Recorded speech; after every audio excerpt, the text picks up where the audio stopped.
Dear students, युवाम की refresher grammar में जो लिंग्विस्टिक कैटेगरी ऑफ वर्ड्स हम लोग सीख रहे हैं, इसमें आज जो पार्ट्स ऑफ स्पीच है जिन्हें कि हम लोग लिंग्विस्टिक कैटेगरी ऑफ वर्ड्स कहते हैं, इसमें एक शब्द लेंगे। वे शब्द हैं इंटरजेक्शंस। इंटरजेक्शंस का मतलब है जब हम लोग किसी खुशी में, दुख में, आश्चर्य में अचानक हमारे मुंह से जो शब्द निकलते हैं, उन शब्दों को हम लोग इंटरजेक्शंस कहते हैं। ये बहुत लिमिटेड हैं, इनका प्रयोग हालांकि होता तो काफ़ी है, बट ग्रामेटिकल यूज़ के हिसाब से या कॉम्पिटिटिव एग्जामिनेशन के हिसाब से इनका कोई बहुत ज़्यादा महत्व नहीं है।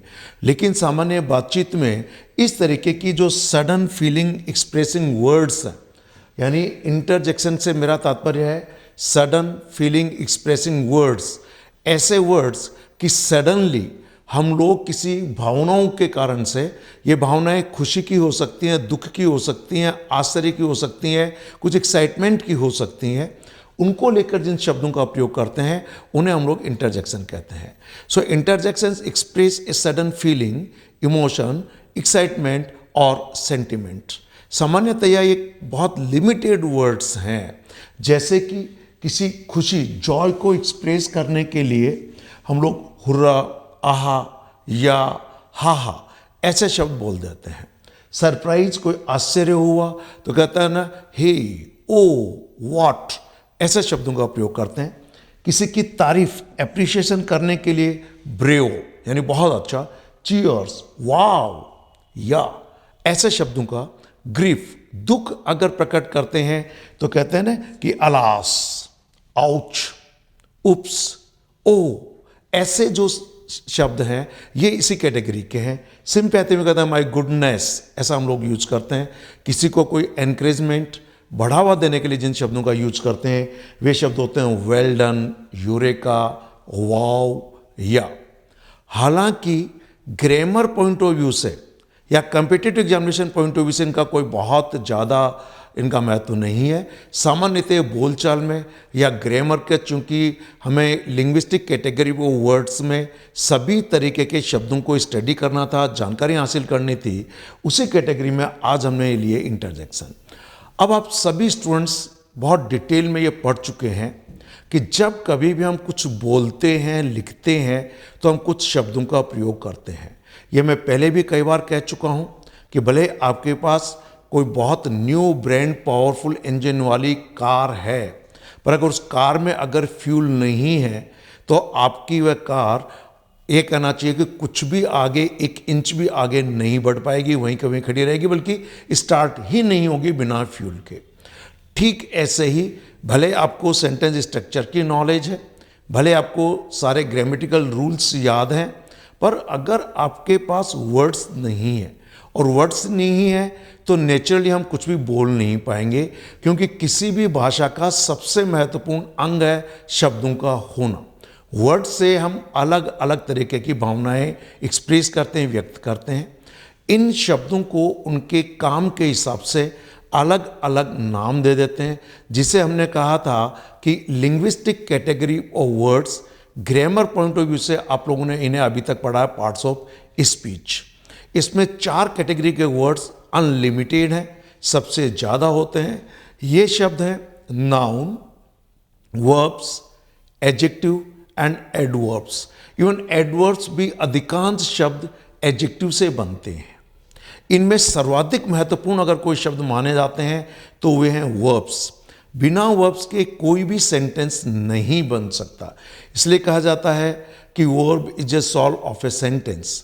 आप के सेंटेंस में सब्जेक्ट नहीं है, सेंटेंस बन सकता है। आपके सेंटेंस में ऑब्जेक्ट नहीं है, सेंटेंस बन सकता है।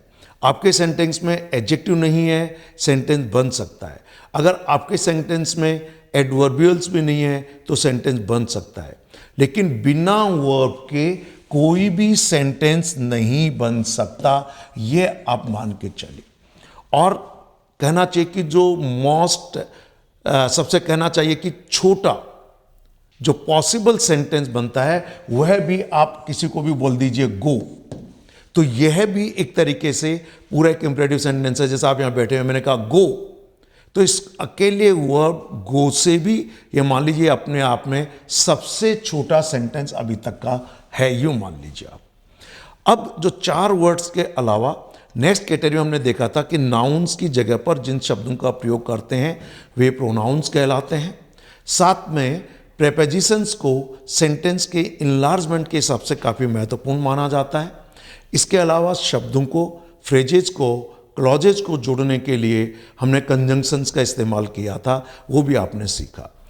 ये 7 कैटेगरी के वर्ड्स के competitive examination point of view भी बहुत महत्व है।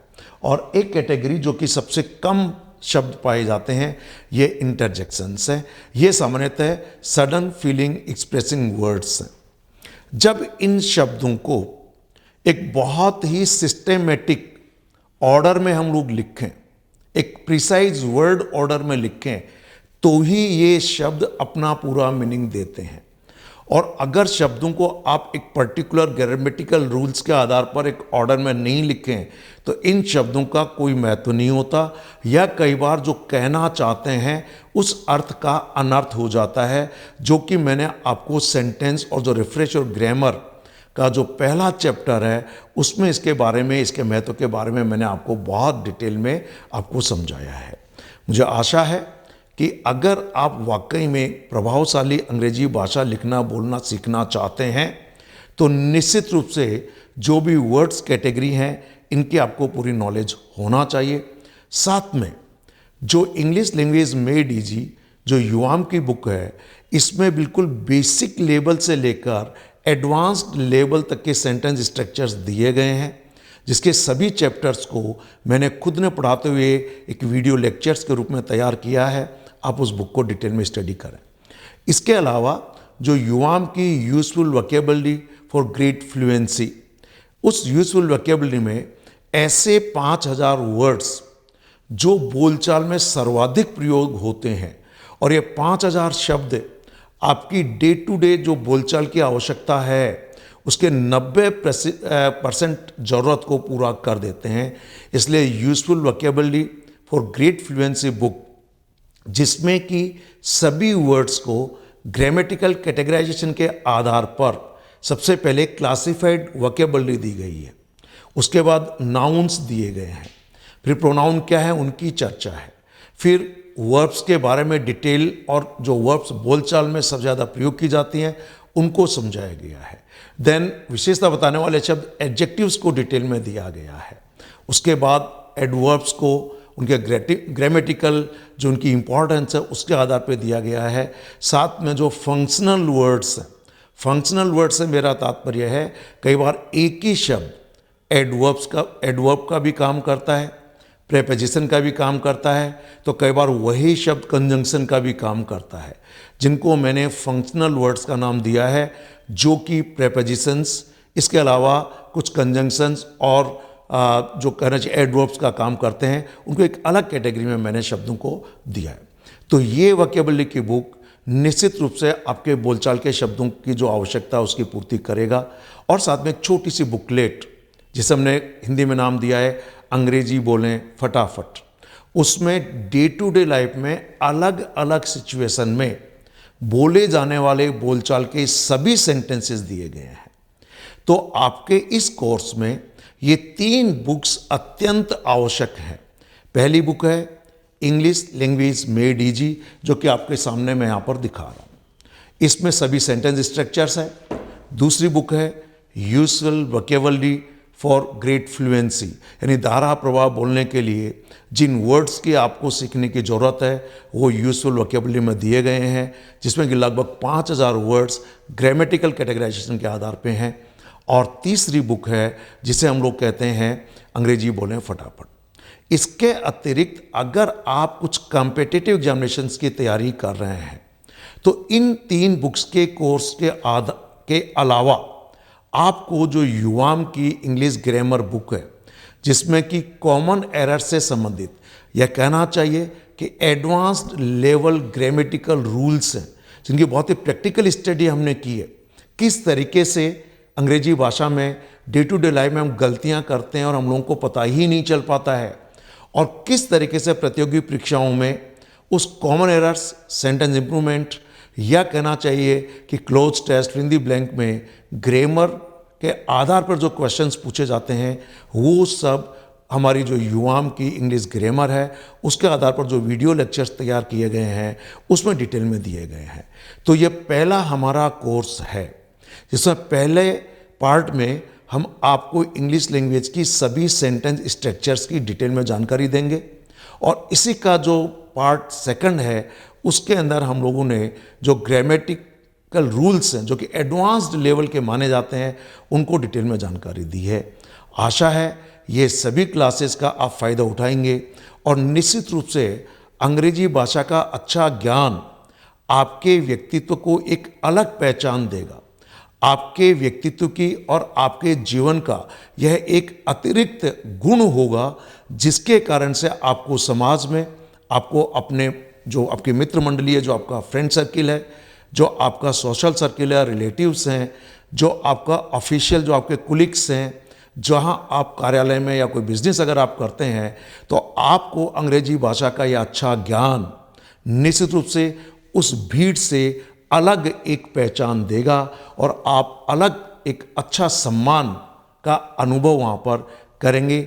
इसलिए अंग्रेजी भाषा सीखने के लिए आपके द्वारा किया गया समय और पैसे का ये जो निवेश है, जो इन्वेस्टमेंट है, कभी भी ये व्यर्थ नहीं जाएगा, ये मान के चलिए। इसलिए आपको अगर ये कोर्स अच्छा लगा तो निश्चित रूप से आप ये सारी चीज़ें अपने दोस्तों को भी रिकमेंड करें ताकि ज़्यादा से ज़्यादा लोग इस कोर्स का फ़ायदा उठा सकें और ये जो एक कम्युनिकेशन स्किल, जो एक बातचीत की कला है, इसको वो अच्छे से हासिल कर सकें। ध्यान दीजिए, लैंग्वेज चाहे हिंदी हो चाहे इंग्लिश हो, जितनी अच्छी आपकी हिंदी होगी आप उतनी अच्छी अंग्रेजी सीख सकते हैं। जितना आप अंग्रेजी भाषा को इम्प्रूव करेंगे उतना ही स्वतः ही ऑटोमेटिकली आपकी हिंदी भाषा भी और मजबूत और अच्छी होती चली जाएगी। इसलिए हर तरीके से अंग्रेजी सीखने में फ़ायदा ही फ़ायदा है। मैं आपको शुभकामनाएं देता हूं और साथ में आपको निश्चित रूप से इस भाषा को सीखकर आने वाले समय में आपको अनेक अतिरिक्त आपको लाभ मिलेंगे, ये निश्चित रूप से आपको मैं इसका विश्वास दिलाता हूँ। Thank you very much. Have a nice day.